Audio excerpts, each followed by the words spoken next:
네, 9월을 앞두고 8월 마지막 주의 움직임, 일단 월요일 시장 문은 열렸습니다. 8월 월간으로 마이너스 1.6% 현재 상승률이 나오고 있어요. 5달 만에 음봉 전환할 것 같은데요. 이번 주에 주요 이벤트를 소화한 이후에 최적의 매수 타이밍을 노린다면 어디에 집중해야 할지 이 시간 다뤄봅니다. 이경민 대신증권 FICC 리서치부 부장 나와 계십니다. 어서 오세요. 네, 안녕하십니까. 오랜만에 나오셨습니다. 네, 오랜만에 나왔습니다. 아주 중요한 이번 한 주가 될 것 같아서 오늘 중요한 이야기를 좀 여쭤볼 수 있을 것 같아요. 일단은 잭슨홀 미팅에 대한 코멘트부터 여쭙겠습니다. 고용 둔화를 감안한 어쩔 수 없는 입장 변화였을까?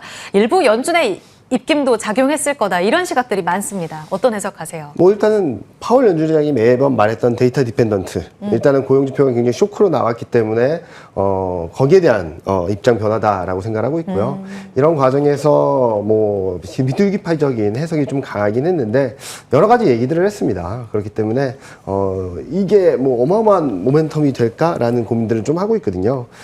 즉 연준 특히 파월 연준의장 그동안 미국 경기는 견조하고 금리 인하를 서두를 필요 없다라는 의견을 계속적으로 강조했던 상황에서 지난번 고용 쇼크가 지금 현재의 상황들을 다시금 되돌아보는 계기가 되지 않았나? 따라서 금리 인하 가능성을 열어주는 정도의 코멘트가 나왔다라고 생각을 하고 있습니다.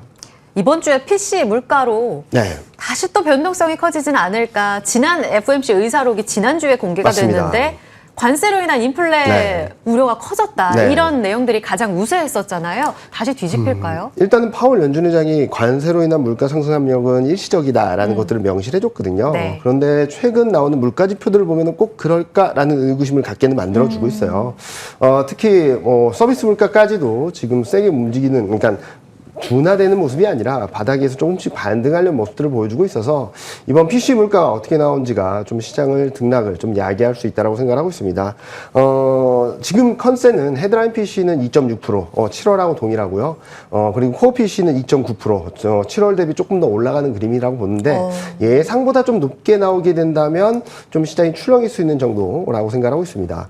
물가 영향력은 상대적으로 낮아졌고 고용지표 영향력이 조금 더 높아졌다라고 생각합니다.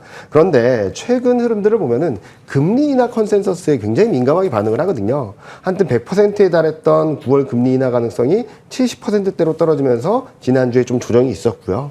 70%대에서 85%로 반등을 하는 과정에서 증시가 좀 환호하기도 했고 굉장히 예민한 반응을 보여주고 있어서 지금 현재 시점에서는 PC 물가 레벨이 그리고 예상보다 얼만큼 높은지 낮은지 만약에 낮다면 시장에는 굉장히 환호하는 흐름들이 나올 수도 있겠고 만약에 예상보다 높게 나온다면 금리 인하 기대가 좀 후퇴하면서 시장의 변동성을 좀 야기할 수 있겠다라고 생각하고 있습니다. 대신증권에서는 어떻게 보고 계십니까? 저희는 PC 물가는 등락을 야기하는 정도고 이제 9월 5일 날 발표되는 고용 지표가 굉장히 중요하다라고 생각하고 있습니다. 2월, 3월 달에 도지 프로그램으로 인해서 대량 해고가 있었거든요. 그 영향이 이제 들어오기 시작하는 모습인데 만약에 마이너스 성장까지 그러니까 신규 취업자 수가 마이너스로 보여주게 된다면 시장에 좀 충격이 있을 거다라고 생각합니다. 다만 경기에 대한 불안, 고용에 대한 불안이 있으면 있을수록 금리 인하 기대가 좀 더 세질 수 있다고 생각하거든요. 그러니까 작용, 반작용처럼 경기 침체에 대한 우려가 있는 만큼 경기 부양 드라이브가 좀 세질 수 있기 때문에 이런 것들은 좀 염두에 둘 필요가 있다라고 말씀 많이 드리고 있습니다. 아까 파월 멘트가 비둘기파적으로 해석이 됐는데 이게 어마어마하게 시장에서 모멘텀이 될까라는 말씀을 하셨는데 오늘만 놓고 보고 또 금요일에 미국 시장을 놓고 보면 꽤 강한 모멘텀으로 작용하지 않습니까? 러셀 2000 지수 튀어 올라서 또 연고점이고요. 오늘도 코스닥이 확실히 강합니다. 가장 수혜를 입을 수 있는 섹터로 지금 추려도 되는 시기라면 어느 쪽을 보세요? 일단은 중소형주 굉장히 우호적인 환경이죠. 금리 인하 기대가 커지게 되면은 특히 자금 상황이 조금 녹록치 않은 중형주나 소형주에 조금 운신의 폭이 커지고 숨통이 트일 수 있기 때문에 상대적으로 눌려있던 중소형주와 코스닥 시장이 좀 반등을 할 수 있는 여건이다라고 생각하고 있습니다.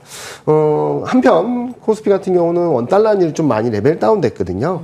그런 것들 또한 외국인 수급 개선이 나타날 수 있는 여건이라서 오늘 같은 경우도 외국인 수급이 코스피보다 코스닥 쪽에 좀 움직이는 모습들을 보여주다 보니까 좀 시장 흐름들이 코스닥 쪽에 좀 힘을 실고 있다라고 생각합니다. 근데 앞서 말씀해 주신 것처럼 이번 잭슨홀 미팅의 파월 연설 결과가 어마어마한 서프라이즈 모멘텀인가? 그거는 조금 더 봐야 될 것 같아요. 지난 주말 미국 증시가 1.5에서 1.9% 정도 올랐는데 유럽 증시는 그렇게 많이 못 올랐고요. 그리고 MSCI 이머징 지수도 그렇게 세게 움직이진 않았거든요. 지난 주말 미국 증시 급등에는 일부 수급적인 영향들이 좀 있었지 않을까. 그러니까 파월 연준의장 연설을 앞두고 좀 경계했던 품매수가 좀 쇼커버로 들어왔을 가능성이 있고 시장이 튀어오르다 보니까 기계적인 매수가 들어오면서 좀 움직였을 수도 있기 때문에 아마 이번 주 PC, 다음 주 고용지표가 아마 또 하나의 등락을 야기할 수 있는 정도의 변수가 될 수 있다고 생각합니다. 이 과정에서는 뭐 하나가 쭉 치고 올라가기보다는 좀 순환매가 나타날 수 있다고 생각하고 있거든요. 소외주와 최근 좀 조정을 받았던 주도주 간의 순환매, 엇갈리는 흐름들이 좀 등락을 보여주지 않을까라는 예상을 하고 있습니다. 조금 차분하게 보자. 오늘 너무 흥분하지 마라. 네, 나스닥 선물도 현재는 또 보합권이네요. 참고하겠습니다. 매크로 불확실성이 이번 주에 이렇게 PC도 봐야 되고 한미회담 결과도 봐야 되고 볼 게 많아요. 불확실성 커지는데 주말 사이에 좀 우려감을 자아냈었던 노란 봉투법이 결국은 통과가 됐습니다. 많은 기업들이 피해를 볼 거다 이런 해석들도 있습니다. 정책 불확실성 다시 커지게 되면 지수의 악재성 재료로 발목을 잡을까요? 일단 세제 개편 이슈에 더불어서 이번 의회 통과 이슈까지가 좀 심리적으로 좀 악화될 수 있는 변수다라고 생각하고 있어요. 그렇다 하더라도 모든 기업이 여기에 해당돼서 모든 기업들이 힘들 거다라는 것들은 아니겠죠. 옥석가리가 될 수 있다고 생각하고 있습니다. 하청에 하청을 주는 그런 기업들은 조금 힘들 수 있겠지만 그렇지 않은 기업들은 오히려 조금 더 긍정적인 차별적인 우위를 보여줄 수도 있거든요. 또 하나 이런 것들을 보셔야 될 것 중에 하나는 심리 수급에는 분명히 영향을 주고 부정적인 영향을 줄 수밖에 없다라고 생각하는데 이런 흐름으로 인해서 업황이나 실적이나 증시 방향성에 영향을 주냐 그 정도는 아니거든요. 따라서 지금 시점에서 이런 심리나 수급 불안 때문에 정책으로 인한 심리 수급 불안이 등락을 야기하게 된다면 저희는 비중 확대 기회다라는 정도로 말씀을 드리고 있습니다. 정책 시장에 우호적이면 굉장히 좋겠죠. 그렇다 하더라도 정책이 시장이 부정적이다 하더라도 이게 업황이나 실적이나 증시 방향성을 결정짓는 변수냐라는 것들을 꼼꼼히 따져보신다면 매수 기회일지 아니면 진짜로 시장을 안 좋게 만들 건지 좀 구분이 되실 수 있겠다는 말씀드리고 싶습니다. 정책 영향은 차별적일 거다. 빠지게 되면 오히려 담아라라는 말씀을 하셨는데 그러면 오늘 한미회담을 앞두고 갑작스럽게 또 고점에서 좀 흔들리는 몇몇 섹터가 대표적으로 조선입니다. 그리고 원전도 프리마켓 시세 그리 좋았는데 다 음봉으로 전환이 됐어요. 방산도 그리 강하지 않고 금요일에 주도주 복귀하나 이런 기대감이 컸었는데요.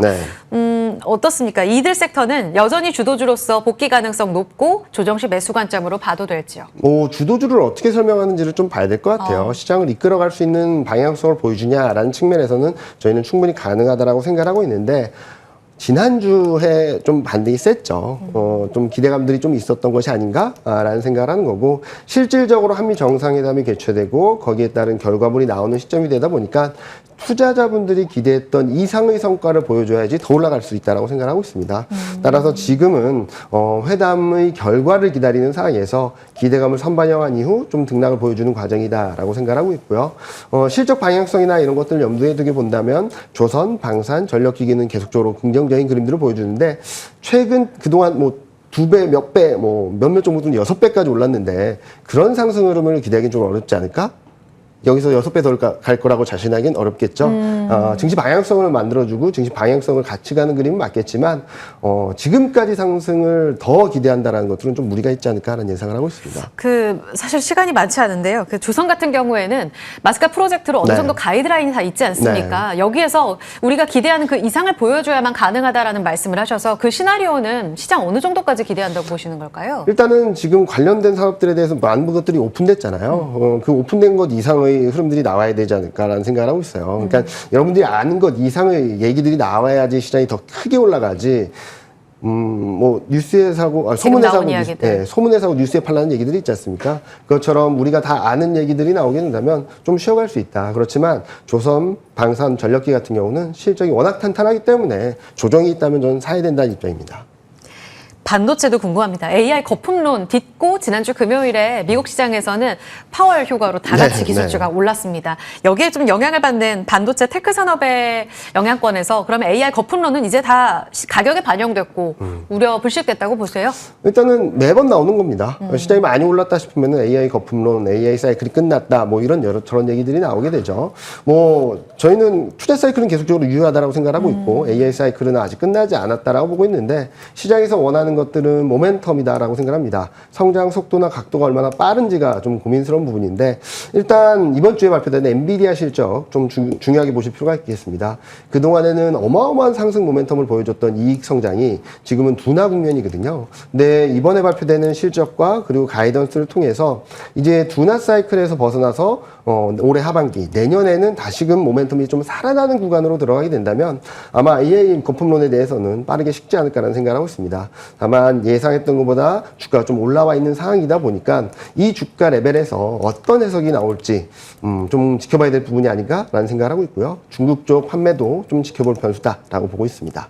9월 전략 마무리 여쭙겠습니다. 네. 상단 너무 높이지 말자라는 계속 이야기를 해주셨어요. 네. 상단 어느 정도까지 보시는지 마무리 전략 여쭤볼게요. 저희는 이번 잭슨 미팅 서프라이즈로 인해서 코스피가 3,300을 넘긴 어렵다라고 생각하고 있습니다. 3,280, 250 아니면 3,200 이상에서는 좀 추격 매수는 좀 자제하자라는 말씀을 드리고 있고요. 만약에 3,100이 깨지게 된다면 그때부터는 좀 매수 관점으로 접근을 해도 되는데 서두르지 말자라는 말씀을 드리고 있습니다. 앞서 말씀드렸던 이번 주 PC, 다음 주 고용지표 그리고 뭐 FMC도 있고요. 여러 가지 이벤트들이 많다 보니까 이런 것들을 확인하고 대응하자. 지금은 서두를 때가 아니다라고 말씀드리고 싶습니다. 이경민 대신증권 FICC 리서치부 부장과 함께했습니다. 같이 물러가면서 출발 성공투자 인사드리겠습니다. 오늘도 성공투자하세요. 고맙습니다.